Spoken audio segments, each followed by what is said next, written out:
ಸುಶಾಂತ್ ಏನು ಮಾಡ್ತಿದ್ದಾನೆ? ಸಾಮಾನು ಜೋಡಿಸ್ತಾ ಇದೆಯಾ, ತೆಗಿತಾ ಇದೆಯಾ?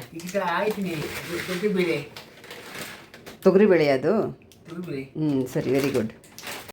ತರಿಸಿರೋ ಗ್ರಾಸರಿಗಳನ್ನು ಒಳಗಡೆ ಜೋಡ್ಸೋಕ್ಕೋಸ್ಕರ ತಂದು ಈ ಥರ ರೆಡಿ ಮಾಡಿ ಇಡೋದು ಸುಶಾಂತ್ಗೆ ತುಂಬ ಖುಷಿಯ ಕೆಲಸ.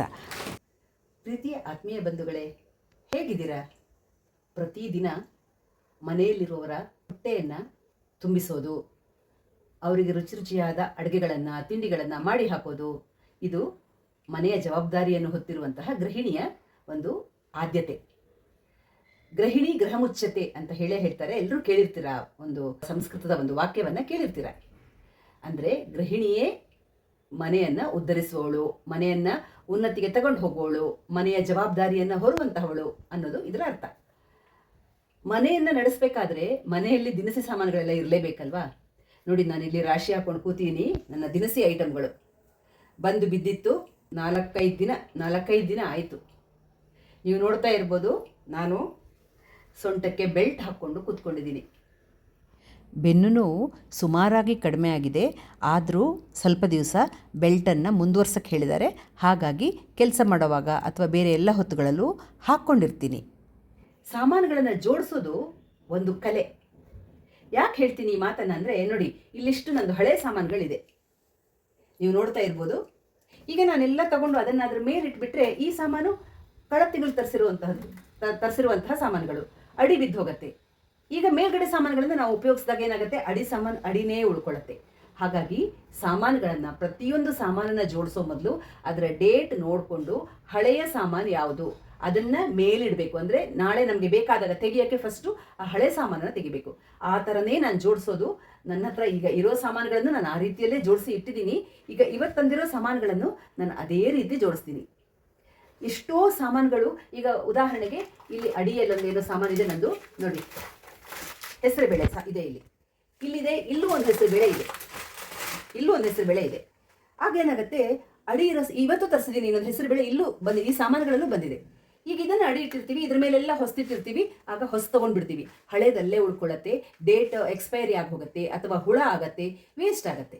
ವೇಸ್ಟ್ ಆದಾಗ ಏನಾಯ್ತು ಹೇಳಿ, ನಮ್ಮ ದುಡ್ಡು ನಷ್ಟ ಆಯಿತು. ಹಾಗಾಗಿ ನಾವು ಮಾಡೋ ಕೆಲಸ ತುಂಬ ಶಾಸ್ತ್ರೋಕ್ತವಾಗಿದ್ದರೆ, ಅಂದರೆ ಸಿಸ್ಟಮೆಟಿಕ್ ಆಗಿದ್ದರೆ ನಮಗೆ ತುಂಬ ಸುಲಭ. ಮೇಲಿನ ಪ್ಯಾಕೆಟ್ ತೆಗಿಬೇಕಾದ್ರೆ ಹಳೆಯ ಪ್ಯಾಕೆಟನ್ನು ಮೇಲಿಟ್ಕೊಂಡಿರಬೇಕು. ನಾನು ಈ ಡೇಟ್ ಆಫ್ ಎಕ್ಸ್ಪೈರಿ ಬಗ್ಗೆ ತುಂಬ ತಲೆ ಕೆಡಿಸ್ಕೊತೀನಿ. ಯಾಕಂದರೆ ಡೇಟ್ ಆಫ್ ಎಕ್ಸ್ಪೈರಿಗೆ ಇನ್ನೊಂದು 15 ದಿನ ಇದೆ ಅಂದ್ರೇ ನಾನು ಎತ್ತಿಬಿಟ್ಟು ಅದನ್ನು ಕಸಕ್ಕಿಟ್ಬಿಡ್ತೀನಿ, ನಾನು ಉಪಯೋಗಿಸಲ್ಲ. ಯಾಕಂದರೆ ನನ್ನ ಮಗನ ಆರೋಗ್ಯ ದೃಷ್ಟಿಯಿಂದ ನಾನು ಅದನ್ನು ಆ ಥರ ಮಾಡ್ತೀನಿ. ಈಗ ಇಷ್ಟು ಸಾಮಾನುಗಳು ತೊಗೊಂಡಿದ್ದೀವಲ್ಲ, ಎಲ್ಲ ಸಾಮಾನುಗಳು ಇದೆ, ಪ್ರತಿಯೊಂದನ್ನು ಡೇಟ್ ನೋಡಿ ನಾನು ಜೋಡಿಸ್ತಾ ಬರ್ತೀನಿ. ದೊಡ್ಡ ದೊಡ್ಡ ಪ್ಯಾಕೆಟ್ಗಳನ್ನು ಹಿಂದೆ ಇಡ್ತೀನಿ. ಈ ಕಾಫಿ, ಟೀ ಪುಡಿಗಳು ಇವೆಲ್ಲ ಮೊದಲಿಂದ ಇಟ್ಕೊಂಡು ಬಂದು ರೂಢಿ ಆಗಿರುತ್ತಲ್ಲ. ನೋಡಿ, ಇಲ್ಲಿ ನಾನು ಕಾಫಿಗೆ ಬ್ರೂ ಗ್ರೀನ್ ಲೇಬಲ್ಲೇ ಉಪಯೋಗಿಸೋದು. ಇದನ್ನು ಇಲ್ಲಿ ಹಿಂದೆ ಹೀಗೆ ಸ್ಟ್ರೈಟಾಗಿ ಇಟ್ಟಿರ್ತೀನಿ. ಕಾಣಿಸುತ್ತೆ ನಿಮಗೆ, ಎಲ್ಲ ಸಾಮಾನುಗಳು ಕಾಣಿಸುತ್ತೆ. ಹಾಗೆ ಇಲ್ಲಿ ನೋಡಿ, ಇಲ್ಲಿ ಟೀ ಪುಡಿಗಳಿದೆ. ನಾನು ಟೀ ಪುಡಿ ತರಿಸಿ ಇಟ್ಟಿದ್ದೀನಿ ಆಲ್ರೆಡಿ. ನೋಡಿ, ಇಲ್ಲಿದೆ ಟೀ ಪುಡಿಗಳಿದೆ. ಹಾಗಾಗಿ ಹಿಂದೆ ಈ ಥರ ಟೀ ಪುಡಿಗಳನ್ನು ಇಟ್ಟಿರ್ತೀನಿ. ಹಾಗೆ ಇದು ತೊಗರಿ ಬೇಳೆಗಳನ್ನು ತರಿಸಿದ್ದೀನಿ. ತೊಗರಿ ಬೇಳೆಗಳನ್ನು ನಮಗೆಲ್ಲ ಜಾಗಗಳು ಗೊತ್ತಿರುತ್ತಲ್ವಾ. ಈಗಷ್ಟೇ ನಿನ್ನೆ ಅಷ್ಟೇ 2 kg ಒಡೆದು ಹಾಕಿದ್ದೀನಿ, ನಾನು ಉಪಯೋಗಿಸಕ್ಕೆ ಹಾಕ್ಕೊಂಡಿದ್ದೀನಿ. ಅದಕ್ಕೆ ಇಲ್ಲಿ ಇಡ್ತಾ ಇದ್ದೀನಿ.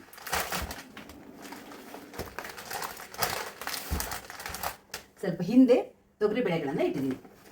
ಇಲ್ಲಿ ಮುಂದೆ ಎಲ್ಲ ಸಾಮಾನುಗಳನ್ನು ನಾನು ಮೇಲೆ ಮೇಲೆ ಇಡ್ತಾ ಬರ್ತೀನಿ ಡೇಟ್ ಪ್ರಕಾರ.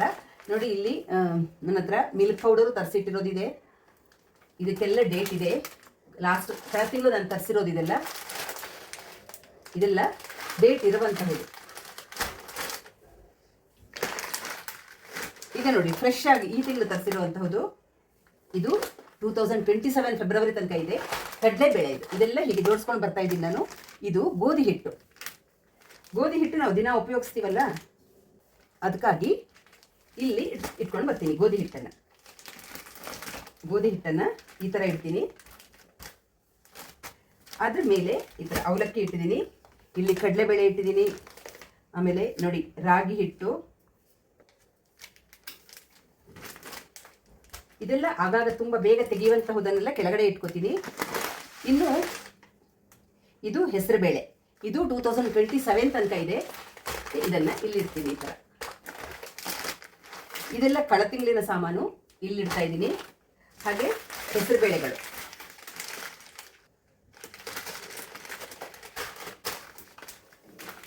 ಇದು ಗಟ್ಟಿ ಅವಲಕ್ಕಿ, ಇದನ್ನು ನಾನು ಇಲ್ಲೇ ಇಟ್ಕೋತೀನಿ.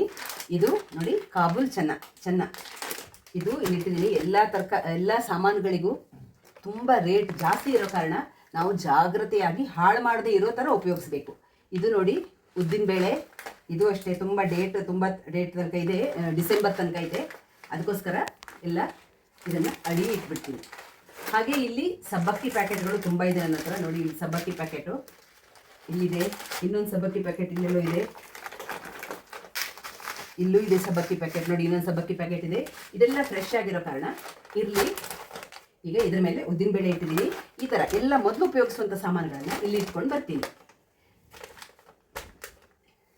ನಾನೆಲ್ಲ ನಿಮ್ಗೆ ತೋರಿಸ್ತೀನಿ, ಜೋಡಿಸಿ ಆದಮೇಲೆ ತೋರಿಸ್ತೀನಿ. ಹಾಗೆ ಸಾಸಿವೆ, ಜೀರಿಗೆ, ಮೆಂತ್ಯ ಪ್ರತಿಯೊಂದು ಇದೆ.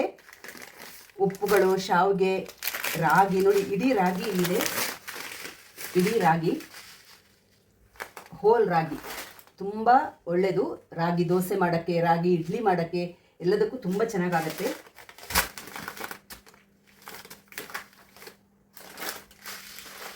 ಇದೆಲ್ಲ ನಾನು ಈ ಕಡೆ ಇಲ್ಲಿ ಒಂದು ಸಾಸಿವೆ, ಜೀರಿಗೆ ಇದೆಲ್ಲ ಇಡುವಂತಹ ಜಾಗ, ಅದು ಅಲ್ಲೇ ಇಟ್ಕೊಂಡಿರ್ತೀನಿ.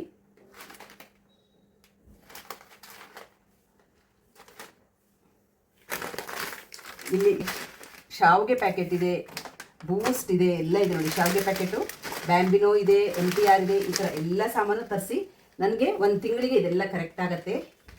ಈ ರೀತಿ ಸಾಮಾನುಗಳನ್ನು ಆ ಡೇಟ್ಗೆ ಸರಿಯಾಗಿ ನಾನು ನೀಟಾಗಿ ಜೋಡಿಸಿ ಇಟ್ಟಿರ್ತೀನಿ. ಯಾವಾಗ ಬೇಕು ನಿಮ್ಗೆ ತೊಗೊಳ್ಳೋಕೆ ತುಂಬ ಸುಲಭ ಆಗುತ್ತೆ. ಹಾಗೆ ಇಲ್ಲಿ ಅಕ್ಕಿ ಡಬ್ಬಗಳಿದೆ. ಇದು ಮಾಮೂಲಿ ಸೋನಾ ಮಸೂರಿ ಅಕ್ಕಿ. ಹಾಗೆ ಇಲ್ಲಿ ಸ್ಟೀಲ್ ಡಬ್ಬದಲ್ಲಿ ರಾಜ್ಮುಡಿ ಅಕ್ಕಿ, ಈ ಥರ ಹುಣಸೆ ಹಣ್ಣು ಪ್ಯಾಕೆಟು, ಆಮೇಲೆ ನೋಡಿ ಇಲ್ಲಿದೆ ಗುಲಾಬ್ ಜಾಮೂನ್ ಪ್ಯಾಕೆಟು, ಎಲ್ಲ ರೆಡಿ ಇರುತ್ತೆ. ಆದರೆ ಸಾಮಾನ್ಯವಾಗಿ ಈ ಗುಲಾಬ್ ಜಾಮೂನ್ ಪ್ಯಾಕೆಟನ್ನು ನಾನು ಎಕ್ಸ್ಪೈರಿ ಆಗಿ ಬಿಸಾಡೋದೇ ಜಾಸ್ತಿ. ಸಡನ್ ಯಾರಾದರೂ ಬಂದರೆ ಅಂತ ತಂದಿಟ್ಕೊಂಡಿರ್ತೀನಿ. ಆದರೆ ನಮ್ಮನೇಲಿ ನಾನು ಜಾಮೂನ್ ಮಾಡೋದು ತುಂಬ ಕಡಿಮೆ, ಯಾಕಂದರೆ ಸಕ್ಕರೆ ತುಂಬ ಹೋಗುತ್ತೆ ಜಾಮೂನಲ್ಲಿ. ಅದಕ್ಕಿಂತ ಬೇರೆ ಅದೇ ಸಕ್ಕರೆ ಉಪಯೋಗಿಸಿ ಬೇರೆ 2-3 ಸಲ ಸ್ವೀಟ್ ಮಾಡ್ಬೋದು ಅಂತ ಇಡೀ ಪ್ಯಾಕೆಟ್ ಹಾಕಿದಾಗ ತುಂಬ ಬೇರೆ ಜಾಮೂನ್ ಆಗುತ್ತೆ. ಮಾಡಿದ್ಮೇಲೆ ತಿನ್ನಬೇಕು ಅನ್ಸುತ್ತೆ, ತಿನ್ನಬೇಕಾಗತ್ತೆ ಅಂತ ನಾನು ತುಂಬ ಕಡಿಮೆ ಮಾಡೋದು. ಈಗ ಇದಿಷ್ಟು ಸಾಮಾನನ್ನು ಜೋಡಿಸಿದ್ದೀನಿ. ಹಾಗೆ ಅವಲಕ್ಕಿಗಳು ಎಲ್ಲನೂ ಇಲ್ಲಿದೆ. ಈಗ ಇನ್ನುಳಿದಿರೋ ಸಾಮಾನನ್ನು ನಾನೊಂದು ನನ್ನ ಡಬ್ಬ ಇದೆ ಅದರಲ್ಲಿ ಹಾಕ್ತೀನಿ, ಅದನ್ನು ನಿಮಗೆ ತೋರಿಸ್ತೀನಿ. ನೋಡಿ ಈ ಥರ ಒಂದು ದೊಡ್ಡ ಟಪ್ಪರ್ವೇರ್ ಇದೆ. ಇದರಲ್ಲಿ ನನ್ನದು ಸಾಮಾನುಗಳಿದೆ ನೋಡಿ. ಇಡ್ಲಿ ರವೆ ಇದೆ, ಸಾಲ್ಟ್ಗಳಿದೆ, ಬ್ಯಾಂಬಿನೋ ಶಾವಿಗೆ ಇದೆ, ಎಲ್ಲ ಇದೆ. ಎಕ್ಸ್ಟ್ರಾ ನಾನು ಮತ್ತೆ ತರಿಸಿರ್ತೀನಿ. ಈ ಉಪ್ಪುಗಳು ಎಲ್ಲ ನಾನು ಕೆಲವು ಸಲ ತೂತಿರುತ್ತೆ, ಚೆಲ್ಲತ್ತೆ. ಅದಕ್ಕೋಸ್ಕರ ಈ ಥರ ಡಬ್ಬದಲ್ಲಿ ಹಾಕಿ ಇಟ್ಟಿರ್ತೀನಿ. ಹೇಗೂ ಈ ಡಬ್ಬ ಖಾಲಿ ಇದೆ, ಬೇರೆ ಏನು ಉಪಯೋಗಿಸೋಕ್ಕಾಗಲ್ಲ ಅಂತ ಇದರಲ್ಲಿ ತುಂಬಿಸಿ ಇಟ್ಟಿರ್ತೀನಿ. ಆಮೇಲೆ ಡೇಟ್ ನೋಡಿಕೊಂಡು ಅದರ ಪ್ರಕಾರ ತೆಗಿತೀನಿ. ಯಾವತ್ತೂ ನಾವು ಸಾಮಾನುಗಳನ್ನು ವೇಸ್ಟ್ ಮಾಡಬಾರ್ದು. ಎಷ್ಟು ಬೇಕೋ ಅಷ್ಟೇ ತರಿಸ್ಕೋಬೇಕು. ಕೆಲವ್ರಿಗೆ ಈಗಂತೂ ಹೇಗೆ ಗ್ಯಾಸ್ ಹಚ್ಚಿ ನೀವು ಕುಕ್ಕರ್ ಇಟ್ಟ ಮೇಲೇನೂ ಯಾವುದೋ ಒಂದು ಸಾಮಾನು ಇಲ್ಲ ಅಂತ ಅನಿಸಿದ್ರೆ ತಕ್ಷಣ ಆನ್ಲೈನಲ್ಲಿ ತರಿಸ್ಕೋಬೋದು. ಆದರೆ ನಾನು ಸಾಮಾನ್ಯ ತಿಂಗಳಿಗೆ ಒಂದು ಸಲ ಎಲ್ಲ ತರಿಸಿ ಇಟ್ಬಿಡ್ತೀನಿ. 1 ತಿಂಗಳಿಗೆ ಆಗೋಷ್ಟು ಸಾಮಾನು ಒಟ್ಟಿಗೆ ಬಂದುಬಿಟ್ಟಿರುತ್ತೆ. ಆಮೇಲೆ ಮುಂದಿನ ತಿಂಗಳು ಮೊದಲು ವಾರದಲ್ಲಿ ತರಿಸ್ಕೊತೀನಿ. ಈ ಥರ ಎಲ್ಲ ಈ ಸಾಮಾನುಗಳನ್ನು ಈ ಥರ ತುಂಬಿಸಿರ್ತೀನಿ. ಹಾಗೆ ಬಿಸ್ಕಿಟ್ಗಳು, ನನ್ನ ಸುಶಾಂತ್ಗೆ ತುಂಬ ಬಿಸ್ಕಿಟು ಬೇಕಾಗುತ್ತೆ. ಅದೆಲ್ಲ ತಗೊಂಡು ನಾನು ಇನ್ನೊಂದು ಈ ಥರ ಡಬ್ಬ ಇದೆ ಅದರಲ್ಲಿ ತುಂಬಿಸಿ ಒಳಗಡೆ ಈ ಲಾಂಗ್ ರ್ಯಾಕ್ ಇದೆಯಲ್ಲ ಸೈಡಲ್ಲಿ, ಅದರ ಒಳಗಡೆ ಡ್ರಾವರಲ್ಲಿ ಇಟ್ಟಿರ್ತೀನಿ. ಅದೆಲ್ಲ ನನ್ನ ಬಿಸ್ಕಿಟ್ಗಳೆಲ್ಲ ಪುಡಿಯಾಗಿ ಹೋಗುತ್ತೆ. ಅದಕ್ಕೋಸ್ಕರ ಇಟ್ಬಿಟ್ಟಿದ್ದೀನಿ, ತೆಗೆದು ಬರೋವಾಗಲೇ ಅರ್ಧ ಪುಡಿಯಾಗಿರುತ್ತೆ. ಹಾಗಾಗಿ ಅದರಲ್ಲಿ ಇಟ್ಬಿಟ್ಟಿದ್ದೀನಿ.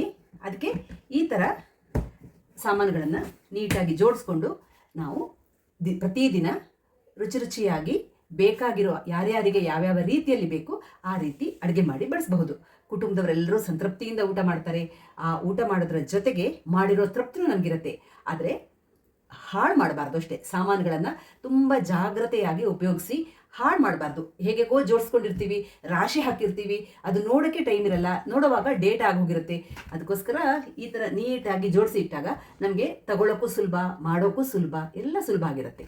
ಇದನ್ನು ನಿಮಗೂ ತೋರಿಸೋಣ. ಒಬ್ಬೊಬ್ರದ್ದು ಒಂದೊಂದು ರೀತಿಯ ಅಥವಾ ಒಂದೊಂದು ರೀತಿಯಾಗಿ ನಾವು ಜೋಡಿಸ್ಕೊಳ್ಳೋದನ್ನು ಫಾಲೋ ಮಾಡ್ತೀವಿ, ಅನೇಕ ವರ್ಷಗಳಿಂದ ಮಾಡ್ಕೊಂಡಿರ್ತೀವಿ. ಅವತ್ತು ಯಾರದೋ ಒಬ್ರು ಮನೆಗೆ ಹೋದಾಗ ಡ್ರಾವರಲ್ಲಿ ತೋರಿಸಿದ್ರು, ಫುಲ್ ಸಾಮಾನು ತುಂಬಿಸಿಟ್ಟಿದ್ದಾರೆ. ಆ ಥರ ಇದ್ದಾಗ ಏನಾಗುತ್ತೆ, ಅಡಿ ಸಾಮಾನುಗಳನ್ನು ತೆಗೆಯೋದೆಲ್ಲ ಕಷ್ಟ ಆಗುತ್ತೆ. ನಾನು ಅದಕ್ಕೆ ಮೊದಲು ಆ ಕಡೆ ಜೋಡಿಸ್ತಾ ಇದ್ದೆ ನಾನು ಫುಲ್ಲು. ಈಗ ಅಲ್ಲಿ ಬೇರೆ ಸಾಮಾನುಗಳೆಲ್ಲ ಇದೆ, ಅದಕ್ಕೆ ಇಲ್ಲಿ ಜೋಡಿಸೋದನ್ನು ಮಾಡಿಕೊಂಡು ಇಲ್ಲೇ ಪರ್ಮನೆಂಟಾಗಿ ಇಲ್ಲೇ ನೀಟಾಗಿ ಜೋಡಿಸ್ಕೊತೀನಿ. ಈ ಥರ ಹೀಗೆ ಜೋಡಿಸಿದ್ಮೇಲೆ ನೀಟಾಗಿ ಕ್ಲೋಸ್ ಮಾಡಿ ಇಟ್ಬಿಟ್ರೆ ಆಯಿತು. ಇದನ್ನು ಇಲ್ಲಿ ಸೈಡ್ ಕರೆಕ್ಟಾಗಿ ಕೂತ್ಕೊಳ್ಳುತ್ತೆ, ಅಲ್ಲಿ ತಳ್ಳಿ ಇಟ್ಬಿಡ್ತೀನಿ. ಹೀಗೆ ನಮ್ಮ ಅಡುಗೆ ಮನೆಯ ಸಾಮಾನು ನಾನು ಸಾಧ್ಯವಾದಷ್ಟು ಹಾಳು ಮಾಡೋದನ್ನು ಇಷ್ಟಪಡಲ್ಲ. ಆದಷ್ಟು ಉಪಯೋಗಿಸಿ, ಕೆಲವು ಸಲ ಅನಿವಾರ್ಯ. ಈಗ ಯಾವ ಸಾಮಾನನ್ನು ನಾನು ಸಾಧ್ಯವಾದಷ್ಟು ನೀಟಾಗಿ ಅಚ್ಚುಕಟ್ಟಾಗಿ ಮಾಡಿ ಖರ್ಚು ಮಾಡಿಬಿಡ್ತೀವಿ, ಉಪಯೋಗಿಸಿ ಅದನ್ನು ಖಾಲಿ ಆಗೋ ಥರನೇ ತರಿಸ್ಕೊತೀನಿ. ನೀವು ಎಲ್ಲ ಯಾವ ರೀತಿ ಅಡುಗೆ ಮನೇಲಿ ಜೋಡಿಸ್ಕೊತೀರಾ? ನೀವು ಇದೇ ರೀತಿಯಾಗಿ ಡೇಟ್ ಪ್ರಕಾರ ನೀಟಾಗಿ ಜೋಡಿಸ್ತೀರಾ, ಅಥವಾ ಎಷ್ಟು ಬೇಕೋ ಅಷ್ಟು ಸಾಮಾನುಗಳನ್ನು ಮಾತ್ರ ತರಿಸ್ಕೊಂಡು? ಕೆಲವರು ಹೇಗೆ ಅಂದರೆ, ಮನೆ ಹತ್ತಿರ ಪಕ್ಕದಲ್ಲೇ ಅಂಗಡಿ ಇದ್ದರೆ ಈ ಲೂಸ್ ಕಟ್ಟಿ ಕೊಡ್ತಾರಲ್ಲ ಕವರಲ್ಲಿ, ಆ ಥರ ಎಲ್ಲ ತರಿಸ್ಕೊಂಡು ಉಪಯೋಗಿಸ್ತಾರೆ. ಅದು ಏನು ತಪ್ಪಲ್ಲ, ಅವರವ್ರಿಗೆ ಹೇಗೆ ಕನ್ವೀನಿಯೆಂಟು ಹಾಗೆ ಮಾಡ್ಕೋತಾರೆ. ನಮಗೆಲ್ಲ ಈ ಥರ ರೂಢಿಯಾಗಿರೋ ಕಾರಣ ಮೊದಲಿಂದ ಹೀಗೇ ಮಾಡೋದು. ಮತ್ತು ನಮ್ಮ ಸುಶಾಂತಿಗೆ ಯಾವಾಗಲೂ ಸ್ಟಾಕ್ ಇರಲೇಬೇಕು, ಇಲ್ಲಾಂದರೆ ಅವ್ನು ಗಲಾಟೆ ಮಾಡ್ತಾನೆ. ಈ ರೀತಿಯಾಗಿ ನೀಟಾಗಿ ಜೋಡಿಸ್ಕೊಂಡು ನಮ್ಮ ಅಡುಗೆ ಮನೆ ಸಾಮಾನನ್ನು ನಾನು ಅರೇಂಜ್ ಮಾಡ್ಕೋತೀನಿ. ಉಪಯೋಗಿಸ್ತಾ ಇರೋ ಸಾಮಾನುಗಳೆಲ್ಲ ಮೇಲಿರುತ್ತೆ. ಇದು ಉಪಯೋಗಿಸಿದಂತಹ ಅಂದರೆ ಮುಂದೆ ಉಪಯೋಗಿಸಬೇಕಾದಂತಹ ಸಾಮಾನುಗಳು, ಹಾಗಾಗಿ ಇಲ್ಲಿ ಇಟ್ಟಿರ್ತೀನಿ. ಹೇಗೆ ಜೋಡಿಸಿದ್ದೀನಿ ನಾನು, ಜೋಡಿಸಿರೋದು ನಿಮ್ಗೆ ಇಷ್ಟ ಆಯಿತಾ? ತಿಳಿಸಿ ಕಮೆಂಟಲ್ಲಿ ಖಂಡಿತ ಅಂತ ಹೇಳ್ತಾ ಸಿಗೋಣ ಮುಂದಿನ ವಿಡಿಯೋದಲ್ಲಿ. ಅಲ್ಲಿ ತನಕ ರಾಯರು ನಿಮ್ಮೆಲ್ಲರನ್ನ ಚೆನ್ನಾಗಿಟ್ಟಿರಲಿ ಅಂತ ಪ್ರಾರ್ಥಿಸ್ತಾ ಸಿಗೋಣ. ಧನ್ಯವಾದಗಳು, ನಮಸ್ಕಾರ.